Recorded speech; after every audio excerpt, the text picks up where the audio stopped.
Hello learners, आज हम agriculture विषय पर, कृषि विषय पर अपना पार्ट 4 वीडियो देख रहे हैं।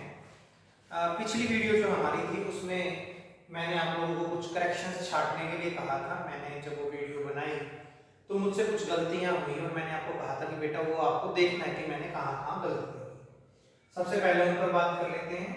देखिए, हमने बात की थी कि जो गन्ना है उसके गन्ना, चाय, कपास और जूट, इनके बारे में विशेष तथ्य क्या है। इन तथ्यों पे हमने गलतियां कर रखी थी। आइए इन पर दोबारा बात करते हैं। सबसे पहले लेकर चलते हैं गन्ना। गन्ने का जो प्रोडक्शन है उसमें ब्राजील पहले स्थान पर है जबकि भारत दूसरे स्थान पर। ठीक है, तो ये करेक्शन हमें कर लेनी है कि गन्ने के उत्पादन में ब्राजील विश्व में पहले स्थान पर है और भारत दूसरे स्थान पर। इसके साथ चाय में चीन प्रथम स्थान पर, भारत दूसरे स्थान पर। ठीक है, कपास में भी चीन पहले स्थान पर और भारत दूसरे स्थान पर। हालांकि कपास में हम देखेंगे ईयर टू ईयर भी कई बार डिफरेंस रहा है, क्योंकि जो उत्पादन है कपास का, कॉटन का, वो चीन और भारत में ज्यादा अंतर नहीं है, 1 या 2% का ही फर्क रहता है। उसके बाद जूट के उत्पादन में पहला स्थान भारत का और दूसरा स्थान बांग्लादेश का। ठीक है, तो पहले स्थान पर भारत और दूसरे पर बांग्लादेश। आप ये करेक्शंस कर लीजिएगा अपने नोट्स में। आइए आज की जो हमारा कंटेंट है उसे शुरू करते हैं। आज हम बात करेंगे कि जब भारत आजाद हुआ उस समय से लेकर और आज के इस वर्तमान समय तक भारतीय सरकार ने किसानों की स्थिति को सुधारने के लिए क्या क्या कदम उठाए हैं, किस तरीके से एक किसान के जीवन को बेहतर करने की कोशिश की गई है। यहाँ पर हम देखेंगे कि 2 परिवर्तन लाने की कोशिश की गई। पहले है प्रौद्योगिकीय परिवर्तन और दूसरे हैं संस्थागत सुधार या परिवर्तन। प्रौद्योगिकी शब्द को समझना होगा। अंग्रेजी भाषा में प्रौद्योगिकी शब्द को जो वर्ड मिला है वो है टेक्नोलॉजी। तो हमने खेती में टेक्नोलॉजी, प्रौद्योगिकी का यूज शुरू किया। प्रौद्योगिकी का मतलब है नई मशीनें लेकर आना, नए उपकरणों का प्रयोग करना, वैज्ञानिक जो हमारा ज्ञान है, वैज्ञानिक प्रक्रियाओं का प्रयोग करना और अपने काम को सरल कर लेना। जैसे आज हमारे पास नई मशीनें हैं, ट्रैक्टर है, कल्टीवेटर है, थ्रेशर है। ये जो मशीनें हैं इन्होंने किसान का काम आसान किया है। जो काम कई दिनों में हम लोग कर पाते थे, फिजिकल वर्क हमारा था, हम श्रम करते थे, व्यक्ति श्रम से ही उस काम को पूरा करता था। आज वो इन मशीनों के उपकरणों के माध्यम से वो काम 1 घंटे 2 घंटे में वो काम हमारे समाप्त हो रहे हैं, खत्म हो रहे हैं। कहने का तात्पर्य ये है कि प्रौद्योगिकी के आने से जो मशीनें आई हैं, उपकरण आए हैं, वैज्ञानिक प्रक्रियाओं का यूज हुआ है, तो हम अब कम समय ले रहे हैं खेती को आसान कर दिया इन्होंने। इसके अलावा जैसा कि हम जानते हैं कि हमारी जो मिट्टी है उसके लिए जो खुराक है, मिट्टी की जो खुराक है वो है NPK।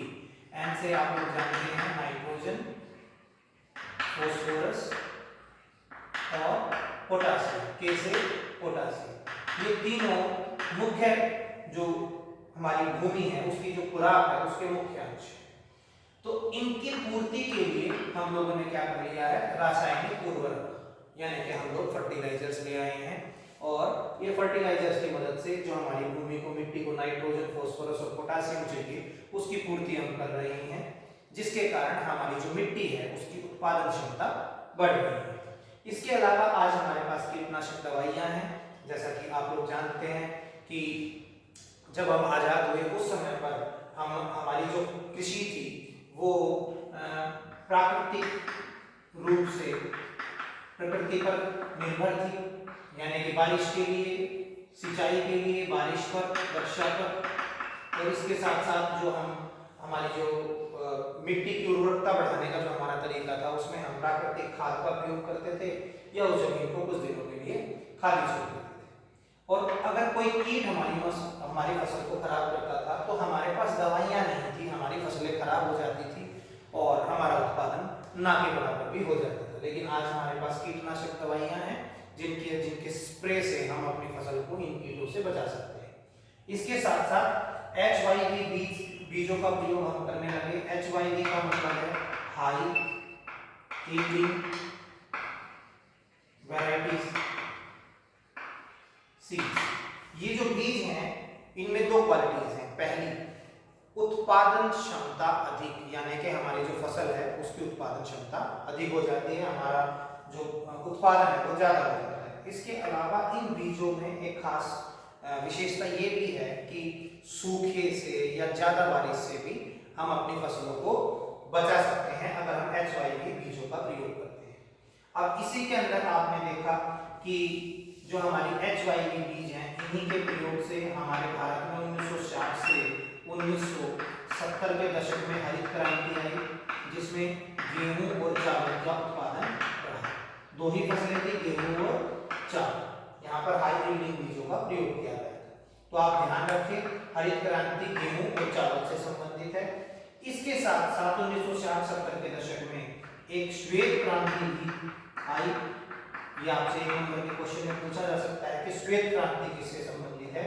श्वेत क्रांति बेटे दूध के उत्पादन से संबंधित है। इसमें दूध का उत्पादन बढ़ा और काफी बढ़ा।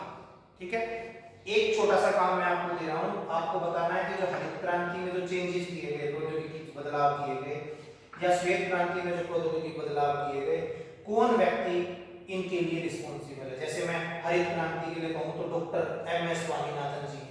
इसी तरीके से श्वेत क्रांति के लिए आप चेक कीजिएगा किस व्यक्ति को श्रेय जाता है श्वेत क्रांति का। आइए अब बात करते हैं संस्थागत सुधारों की, जिनमें सबसे पहला सुधार हमने किया कि हमने जमींदारी प्रथा को समाप्त कर दिया। देखिए बेटा, जब अंग्रेज यहाँ पर थे, ब्रिटिशर्स यहाँ पर थे, तो ब्रिटिशर्स का जो टैक्स कलेक्ट करने का तरीका था वो यही था कि वो गांव में एक इंडिविजुअल व्यक्ति को जमींदार बना दिया करते, यानी कि उस गांव की जमीन का जो मालिक है उसे जमींदार कहते थे। यानी कि पूरे गांव की जमीन एक ही व्यक्ति के पास होती थी। उसके अलावा बाकी सभी भूमिहीन श्रमिक होते थे, मजदूर होते थे जो उन जमीनों पर काम करते थे। तो भारतीय सरकार ने सबसे पहला कदम जो उठाया, और अगर आप भारतीय संविधान संशोधन देखोगे तो जो पहला संविधान संशोधन हुआ वो भी इससे ही संबंधित है कि जमींदारी प्रथा का अंत कर दिया गया। यानी कि जमींदार से जो जमीन है वो ली गई और भूमिहीन मजदूरों में बांट दी गई। इसके अलावा खेतों के आकार छोटे थे, जिस कारण जमीनों की चकबंदी की गई। चकबंदी से हमारा अभिप्राय है कि गांव की जमीन को सरकार ने लिया और उसके बाद उसे बांटा ताकि खेतों का आकार बढ़ सके। उसके लिए पहले सरकार ने लोगों को भी स्वतंत्रता दी थी कि वो खुद भी अपनी जमीन का साइज बड़ा करने के लिए अपनी खेती एक जगह से दूसरी जगह ट्रांसफर कर सकते हैं, एक दूसरे से बात कर। अगर किसी की जोत का आकार छोटा है तो वो उसे बढ़ा सकता था किसी दूसरे के खेत को वहीं पे ऐड करके, और दूसरे को अपनी जमीन किसी दूसरी जगह पर देकर। ठीक है, इसके अलावा आज के समय में किसान क्रेडिट कार्ड, ये जो किसान क्रेडिट कार्ड है किसानों के लिए बनते हैं, इसमें कम ब्याज दर पर, ब्याज की दर कम होती है, किसानों को लोन मिल जाता है और उसे वो अपनी फसल उत्पादन होने पर जब उनकी फसल पक जाती है और बेचते हैं उस समय पर वो उसे चुका सकते हैं। इसके अलावा क्योंकि भारत का जो किसान है वो मौसम पर, बारिश पर बहुत ज्यादा डिपेंड है, निर्भर है, तो आज हमारे किसानों को टीवी रेडियो पर जो मैसेजेस आते हैं या टीवी पे जो न्यूज आती है उससे मौसम संबंधी जानकारी मिल जाती है। इसके साथ साथ मौसम विज्ञान केंद्र की स्थापना भी की गई है, जहां से किसानों को अलर्ट मिलता है कि भाई इस साल इतनी बारिश हो सकती है और इस साल बारिश कम होगी, जिसके सहायता से किसान अपनी कृषि जो उनका नियोजन है उसको सही तरीके से प्लान कर पाते हैं। इसके साथ साथ कृषि क्षेत्र में अनुसंधान, रिसर्च, अलग अलग तरीके के बीज बनाने, जेनेटिक इंजीनियरिंग के कंसेप्ट को वहां पर यूज करना, उत्तम क्वालिटी के बीज बनाना, कुछ और तरीके के फर्टिलाइजर्स बनाना या कुछ और तरीके की मशीनें बनाना जिससे किसान का काम आसान हो जाए, वो यहाँ भारतीय कृषि अनुसंधान केंद्र में किए जाते हैं। ये अगर आप दिल्ली की बात करोगे तो दिल्ली में पूसा जो एक सेंटर है वहां पर कृषि अनुसंधान कार्य किए जाते हैं। इसके अलावा एग्रीकल्चर से रिलेटेड यूनिवर्सिटीज भी बनाई गई हैं जहां पर कृषि से संबंधित विशेष तौर पर पढ़ाई कराई जाती है। पशु चिकित्सा केंद्र खोले गए हैं, उसके साथ साथ बागवानी विकास कार्यक्रम भी शुरू किए गए हैं। कहीं ना कहीं पूरी कोशिश की गई है कि भारत में कृषि सुधार आए, चाहे वो प्रौद्योगिकी के माध्यम से आए या फिर संस्थागत सुधारों की मदद से आए। यहीं पर आपको इस तरीके से जो है सरकार पूरी कोशिश कर रही है कि किसानों की स्थिति सुधारी जाए। इसी में आपने देखा होगा कि फसल बीमा योजना का भी कंसेप्ट आया है। फसल बीमा योजना में क्या होता है बेटा कि किसान जो है अपनी फसल तो उसने अपने बीज तो रोप दिए हैं खेतों में, अब वो चाह रहा है कि फसल बड़ी हो और उसका उत्पादन हो, उसे बेचे, लेकिन बारिश ज्यादा हो गई या किसी विशेष बीमारी के कारण उसकी फसल खराब हो गई। तो पहले क्या था, किसान मजबूर था कि अब इस परिस्थिति में वो कर भी कर सकता है, लेकिन क्योंकि अब सरकार जो है किसानों के लिए फसल बीमा योजना लेकर आई है। इसमें क्या होता है कि किसान की जो फसल है उसका बीमा हो जाता है।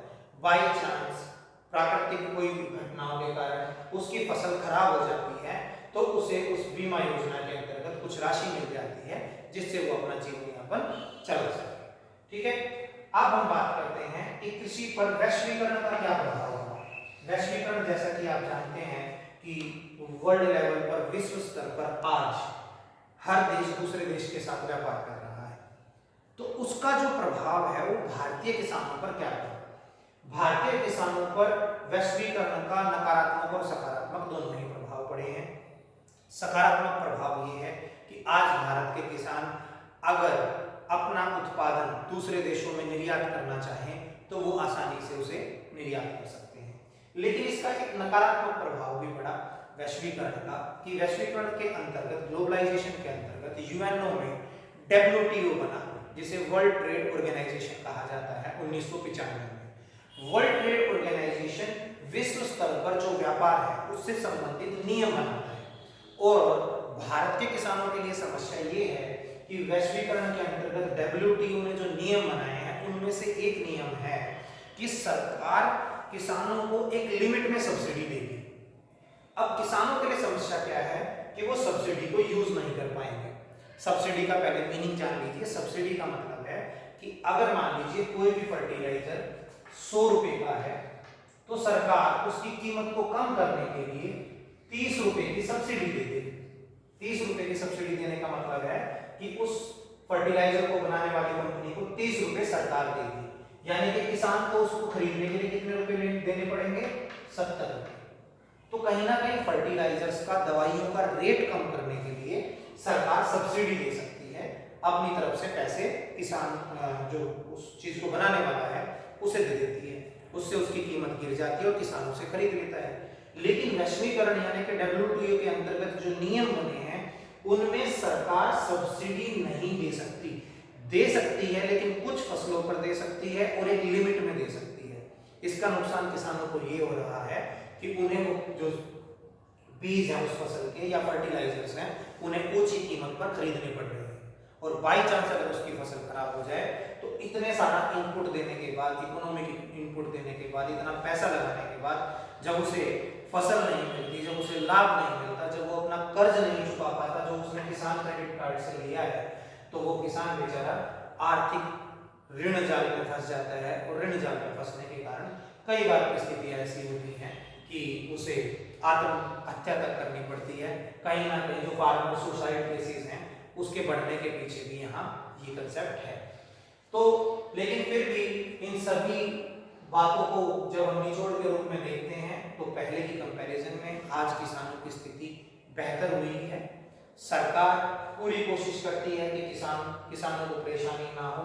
इसके साथ साथ किसानों की जो फसलें हैं वो एक मिनिमम रेट पर बिके, उसके लिए भी एक एमएसपी, मिनिमम सपोर्ट प्राइस, ये पॉइंट मैंने यहाँ नहीं लिखा है, मिनिमम सपोर्ट प्राइस,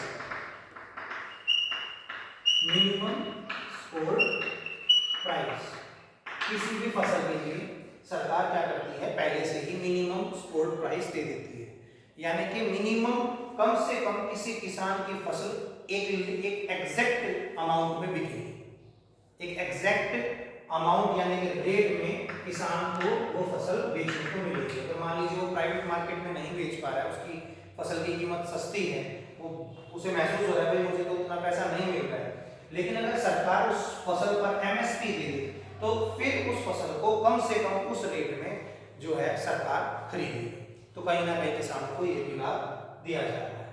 तो आशा करता हूँ आप लोगों को ये कंटेंट समझ में आया होगा। ये चैप्टर हमारा आज इसका थ्योरेटिकल पार्ट खत्म हो गया है। जो इसका मैथ वर्क है वो हम नेक्स्ट वीडियो में देखेंगे। ओके, जय हिंद, जय भारत।